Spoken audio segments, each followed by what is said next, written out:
Hello, I'm NBG and welcome to the channel. Today's video is just going to be a little bit of a mop-up of all the WoW news that's come out in the last 24 hours or so.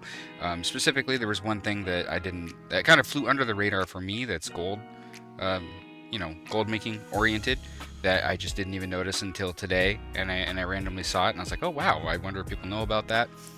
Things of that nature. So without further ado, let's just get right into it.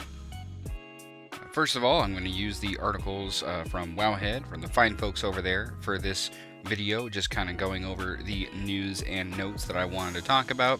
One of the ones that I actually didn't notice until today was a hotfix as of January 11th, with Dragonriding, which I think is pretty important for gold makers out there, for probably the majority of you.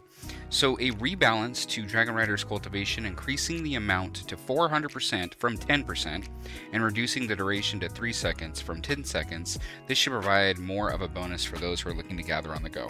So that's the node that basically allows you to be regaining vigor and stuff back quicker if you were to gather, whether it's an herb or a mine. On the flip side, you could also do the same thing where you can get more based on when you're killing. You kill a mob, you'll get your vigor back, you can jump back on your mount, maybe be able to take off sooner. I've always thought that those nodes were extremely lackluster, they just didn't feel like they did almost anything, and this is something I've wanted for a while.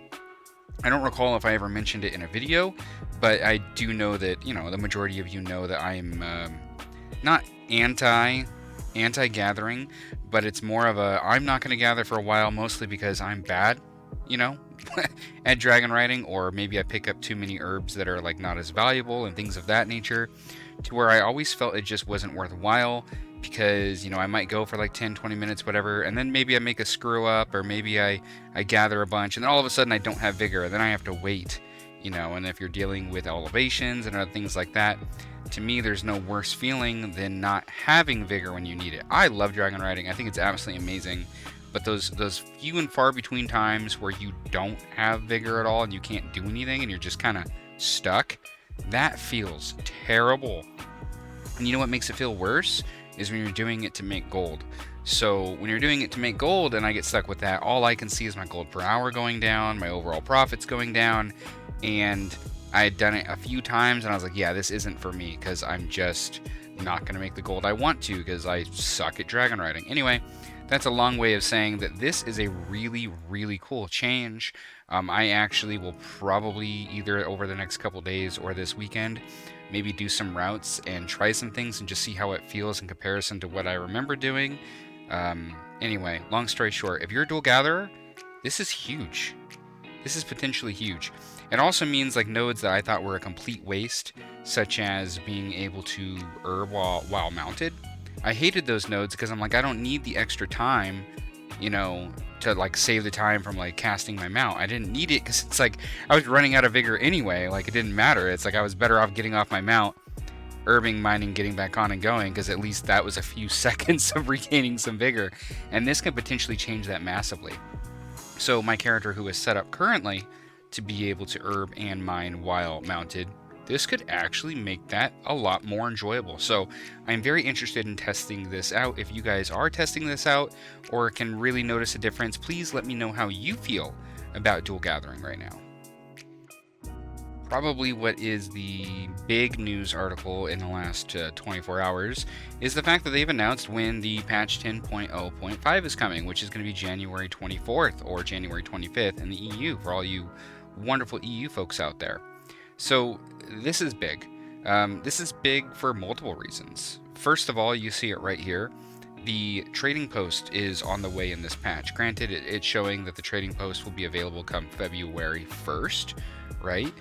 For those of you who don't know, the trading post is, some people have talked about it like a battle pass-esque thing. I don't really see it quite in those terms, but essentially you play the game, you do things I don't know, dungeons, PvP, whatever your cup of tea is, and you'll be gaining these points up to a maximum each month, and you'll also gain some for free each month, and then you can use those to buy cosmetics and mounts and transmogs and and pets and other things. And those things that are available in that monthly shop will rotate each month. So maybe there's one month that you want to just hold on to and not buy anything. Maybe you don't have enough for something and you'll be able to save it for, for a month and stuff like that. So basically, they're adding in a really cool feature that will keep people coming back, and I think it's fantastic for numerous reasons. Number one, if you play this game for transmog like my wife does, she couldn't be more excited. I've never been a big mount transmog or pet collector, mostly because mounts don't drop for me. I'm not big into pets, and I think most people know that every character I play looks ugly as heck because I just don't transmog. It's just not something I do because, one, it takes away my gold. I don't care if it's 600 gold. It's my gold. Anyway, long story short, trading post, February 1st. I think it's an absolute amazing feature, and I love the fact that they're selling the idea of the cosmetic stuff, the stuff that sticks around more, right? Because expansions change, gear changes, item levels change, all that kind of stuff changes, but you have your transmogs and your pets and your mounts forever, right? So I love the idea that they're selling this more, and I'm super excited to both look at it, play with it, mess with it, get some cool stuff. So I hope you guys are excited for that too. So that is February 1st. The second part of this is a new Primal Storm event. The Storm's Fury is brewing and will take place in the Primalist future. So all that's really here is that there's a new, higher end, but it's just a new Primal Storm event that's going on. It does say that you'll receive Essence of the Storm for doing it, which can be exchanged for rewards like what looks to be a mount as well as a pet. I don't know if there's other stuff there. I don't know if there's anything gold making related. I don't know any of that yet. That might be something I end up looking on the PTR and just seeing if there's anything other than just a few extra cosmetics or something. But regardless, a new event coming. I don't know if this means that the old ones are going away. That would kind of suck. Those are really good catch-up gear.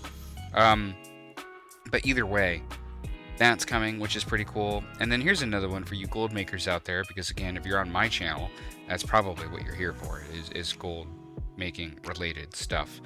But the ready to wear. So you're going to be able to expand your wardrobe with common and poor quality gear, meaning the white gear, the gray gear are going to be available for transmog. It says that they're going to be bind on equip and can be added to the appearances collection, so you can mix and match, so on and so forth. So there's actually definitely some pretty cool white and gray items out there. So you're going to start seeing an influx of stuff like that hit the marketplace, and probably at some pretty big prices as well, I would imagine. It's something that you may want to consider. Maybe I'll even start looking into some of the items I'd potentially farm or get, or whatever the case may be. But that, especially a lot of that old school white and gray stuff, that stuff might totally become available. I'm sure we're going to see some pretty cool transmogs using some of that kind of stuff in the near future. So that's really big, especially for the auction house and just making some extra gold. White and gray things are going to be transmogable. That is pretty big in lots of ways, especially for gold making. I've never been a transmog hunter, whether it's for myself or for posting in the auction house. That is not my playstyle, to get 1,500 plus, transmog pieces and just keep them rolling on the auction house to make gold. I am somebody who does a little bit more of the crafted transmog here and there. Very specific pieces that I know sell way better than typical transmog, like take the Werebear Woolies or something to that effect. I'm somebody who crafts that kind of stuff and keeps that kind of stuff posted, but pretty much no other transmog. I just have never felt it's worth my time, but there's tons of people out there that make tons of gold off of it. So definitely something to watch out for. The last bit of news that was released not too long ago, is a little bit right before I left work. I noticed it and I was like, ooh, gotta tell people about this too. So they as in Blizzard have also announced that the Dragonflight Inspiration Catalyst will release the same week of January 23rd. So the Inspiration Catalyst, as you remember, just like in Shadowlands, it's where you're going to be able to upgrade a piece of gear and basically up to like its tier equivalent. So what you're going to be able to do is take, you know, typical helm, chest, pants, shoulders, gloves. You're going to be able to turn those into tier set pieces with the tier set bonus. And then the off pieces, like the cape and the bracers and all that kind of stuff, you'll be able to do the same thing. And basically those will upgrade to an item that is like, has the appearance of the tier set stuff, right? So you can collect the whole set, but are not tier set pieces, if you understand what I mean there. So long story short, it looks like it's going to be, I believe, a once a week. There's going to be like a once a week quest to where you'll be able to do it, and then you'll be able to use the inspiration catalyst. But not just that, that quest is not something you're going to have to do on every character. I believe it's like an account wide thing. So if I go and I do it on my main and I complete the quest, and I can now use the inspiration catalyst once, all my characters can use it once. And that also means that if my warrior does use it once, that everybody has their own turn. Everybody can use it once on my account, and so on and so forth. So that is really, really, really cool change, and I love the little things like that they've done this expansion that just make life so much better. So that's a big deal, especially if you're pushing Mythic Plus. Whether you're a lower end player, higher end player, doesn't matter. Inspiration Catalyst is coming. That is insane. Now, to go with that, there is another big piece of information that not everybody knows, but I'm going to point it out here, is the no crafted gear. So this even says, like in the interview with Soul Breezy, you know, Soul Breezy, who's a fantastic creator, I'm sure you all know. And in that interview, they noted that crafted gear cannot be used in the inspiration catalyst. So if you're making, you know, I don't know, epic pants or epic gloves or epic helm or, you know, whatever the case may be, that kind of stuff cannot be upgraded, which, that frustrates me a little bit. Off the top of my head, I'm like, oh, that's one of the easy ways that a somebody who's a little bit more casual can come and get like a, I don't know, even just a 392 piece, which I know you can scoff, but a lot of the players, that's the best piece they're going to have all of season one, and that's just the truth. And them being able to use that and turn that into set, I don't think is that big of a deal, but maybe I'm not seeing something there. So I kind of wish that wasn't the case. So basically, I don't know what like the minimum is, as in like what's the worst piece of epic quality gear or whatever that you can turn into transmog. I don't know if like the world quest purples are going to be doable, or if it's basically going to need to be like a Mythic Plus drop. I'm not entirely sure. I wonder if that says here. It does not. But either way, long story short, Inspiration Catalyst is coming. We can all get our set pieces now. Alright, so all of that stuff starts the week of January 23rd, right? The week of January 23rd, so let's pop up into the calendar. I'll move it to make sure you guys can see it. That week of January 23rd, so boom, right here. So not next week, but the reset after is when this stuff is going to start becoming available. So they mean the week of, but really it's the Tuesday, right? So it's, I don't know why they say January 24th in one, but the week of January 23rd in the other. So essentially January 24th, reset, US. That is when that is going to become available. And then you're going to have the trading post. You're going to have the trading post come available basically like a week after that, but starting on the 1st, that Wednesday in the US, starting on the 1st of February, you're going to have the trading post become available, which is also pretty cool. So that's the stuff that's coming. That's awesome. I just want to give a shout out to Blizzard, actually. Granted, they'll probably never see the shout out, so it doesn't matter, but I'm just really happy with the communication that they have had since, I don't know, about the really super end of Shadowlands, once the hype started building for Dragonflight.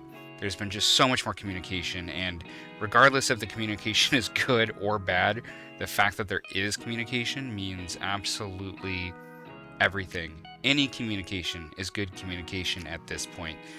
Look at their post talking about just like the future, about basically like the next year, kind of what that looks like as like just a pushed back look from above. This is the general idea of how stuff's going to come out, but things could change. it doesn't have to stay exact that this is going to come here, this is going to come there, this is on this date. Just the fact that there is a timeline out there relieves so much stress for everybody who loves this game and is wondering when the next thing is coming. So anyway, I know this is just them coming with like, hey, this is coming in 2 weeks, as they typically do. I'm just mentioning that I really, really, really appreciate the communication. So with that said, you guys, I know this is pretty much just a news video for the most part, but if you like what you saw today, if you're interested in gold making, go ahead and leave a like, a comment, maybe subscribe, whatever you like, but stick around, join the community. There's a Discord down in the description below that you can go ahead and join. We have a decent amount of people. I don't even know how many people are we at now. Let me look real quick. So I don't know, there's at least like 75 plus in the Discord. We have a pretty core group of people that have started in there that we do Mythic Pluses basically every night with, and things of that nature. Always talking gold, things of those nature. So it's a great place. You should come hang out. Other than that, in terms of me, I will be streaming this Saturday, 7 a.m. Pacific, for about 5 or so hours to hang out with the community, to answer your gold making questions, make some gold, maybe run some mythics, maybe do something with you guys, things of that nature. And that's about it for me. So again, if you like what you saw here today, please go ahead and like or comment and hopefully subscribe. And I'll see you guys in the next video.